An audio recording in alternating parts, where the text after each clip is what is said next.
Good morning बच्चों, कैसे हैं आप लोग। आज फिर से एक बार हम लोग हिंदी ग्रामर की क्लास में, इससे पहले हम लोगों ने लेसन नंबर 5 प्रत्यय पढ़ा था और आज हम लोग जो पढ़ेंगे उसका टॉपिक है संधि।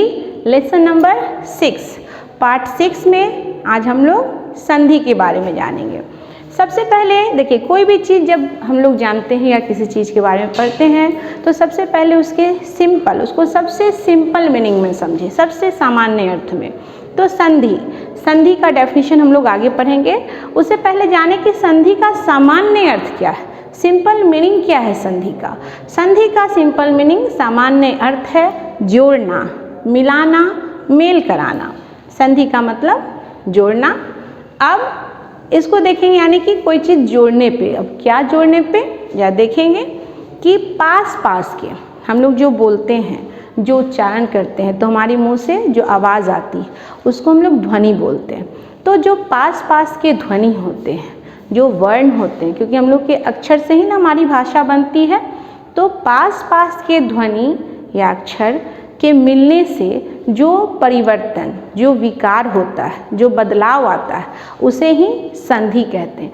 बिल्कुल ध्यान रखेंगे, क्या मैंने पढ़ा, पास के, यानी उसको इस तरीके से देखेंगे। जैसे यहाँ पे मैंने लिखा हिम और आलय।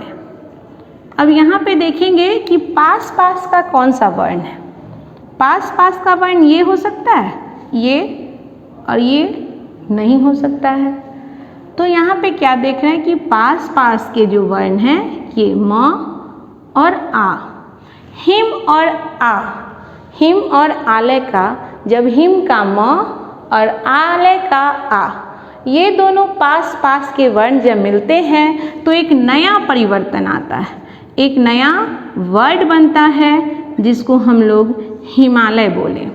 यही जो हिमालय बन के हमारे सामने आया, यही इसी को हम लोग संधि बोलते हैं। अब इसको समझना ज़्यादा इजी है कि पास के वर्णों को मिलाकर या पास के वर्णों के मिलने से जो नया परिवर्तन आता है, जो विकार होता है, उसे संधि कहते हैं। एक बार फिर से मेरे साथ साथ रिपीट करेंगे कि पास के वर्णों के मिलने से जो परिवर्तन होता है, जो विकार उत्पन्न होता है, उसे हम लोग संधि कहते हैं। संधि के 3 भेद होते हैं। देखेंगे यहाँ पे मैंने लिखा है संधि के 3 भेद होते हैं, स्वर संधि, व्यंजन संधि, विसर्ग संधि। स्वर संधि, व्यंजन संधि और विसर्ग संधि। ये जब हम लोग वर्णमाला पढ़ते हैं तो उसमें भी होता है हमारा स्वर, व्यंजन और विसर्ग। स्वर, व्यंजन और विसर्ग।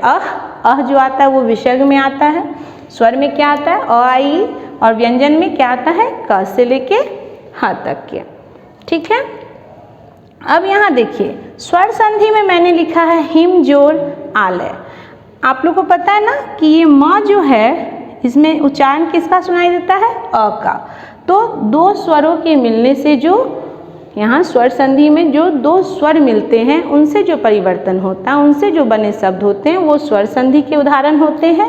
यहाँ पे देखिए, हम लोग देख सकते हैं इजली कि हिम जोड़ आलय, यहाँ पे क्या बन गया, हिमालय।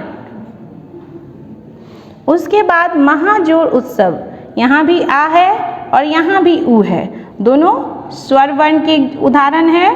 तो ये क्या बन गया, महोत्सव।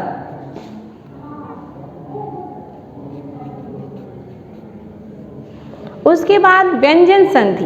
व्यंजन संधि, व्यंजन में क्या आता है, जिसमें आपको स्वर की मात्रा नहीं हो। हालांकि व्यंजन तो क्या होते हैं, हम लोग व्यंजन की परिभाषा क्या पढ़ते हैं कि स्वर की सहायता से बोले जाने वाले वर्ड व्यंजन कहलाते हैं। यहाँ देखेंगे, जब हम लोग किसी भी वर्ड में, किसी भी अक्षर में जब ये हलंत लगाते हैं तो डैट मीन्स कि इसमें आपको स्वर नहीं होता है, ये सत होता है, सत। इसमें सत नहीं बोलते हैं। ठीक है। जब हम लोग हलंत लगाते हैं तो इसका क्या मतलब होता है कि इसमें से स्वर हटा हुआ है या स्वर रहित है। यहाँ भी देख सकते हैं जगत में और यहाँ सत में। तो यहाँ सत जोड़ गति, इसमें क्या बन गया, सदगति। देखेंगे। फिर यहाँ जगत जोड़ ईश, क्या बन गया? जगदीश। फिर हम लोग देखते हैं विसर्ग संधि। विसर्ग का यहाँ पे हम लोग सिंबल देख सकते हैं, अह, पढ़े हैं ना, अह।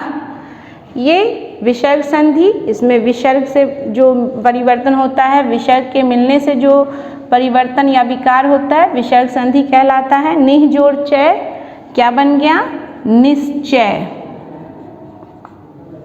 यहाँ देखेंगे मनः जोड़ रथ, बन गया मनोरथ। तो हम लोगों ने क्या देखा यहाँ पे? संधि का क्या मतलब हुआ? मेल करना, जोड़ना। किसको जोड़ते हैं हम लोग? पास पास के जो वर्ण होते हैं उनको आपस में जोड़ते हैं, और उनको जोड़ने से जो नया वर्ड आता है, जो नया परिवर्तन आता है, उसको संधि बोलते हैं। संधि के कितने भेद हुए?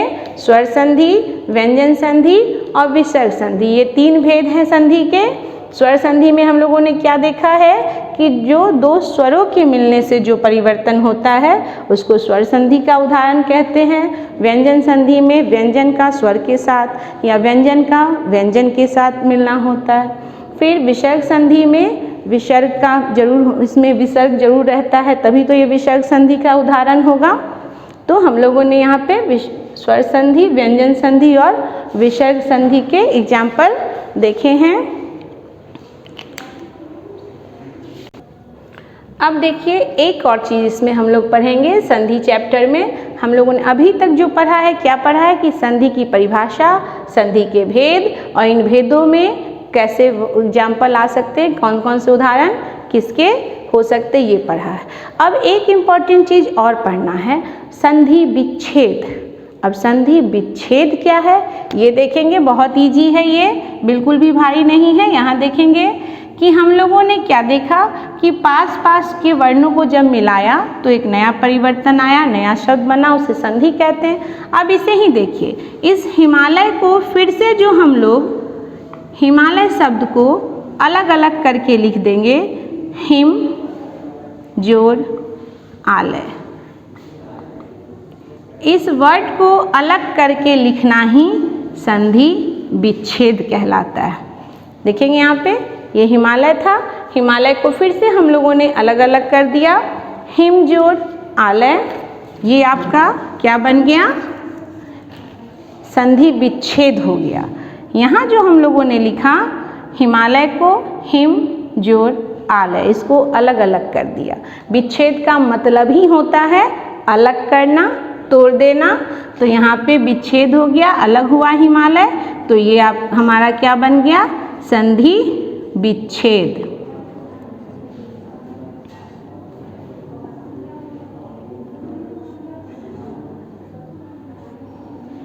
हम लोगों ने संधि की परिभाषा, संधि के भेद और संधि विच्छेद के बारे में पढ़ा। अब हम लोग क्या करेंगे कि इस चैप्टर नंबर 6 को अच्छे से रीडिंग करेंगे और इसमें आने वाले इम्पॉर्टेंट लाइन को ज़रूर याद करेंगे। फिर हम लोग इसके नेक्स्ट क्लास में अगले चैप्टर में को पढ़ेंगे। तब तक के लिए बाय बाय, थैंक यू।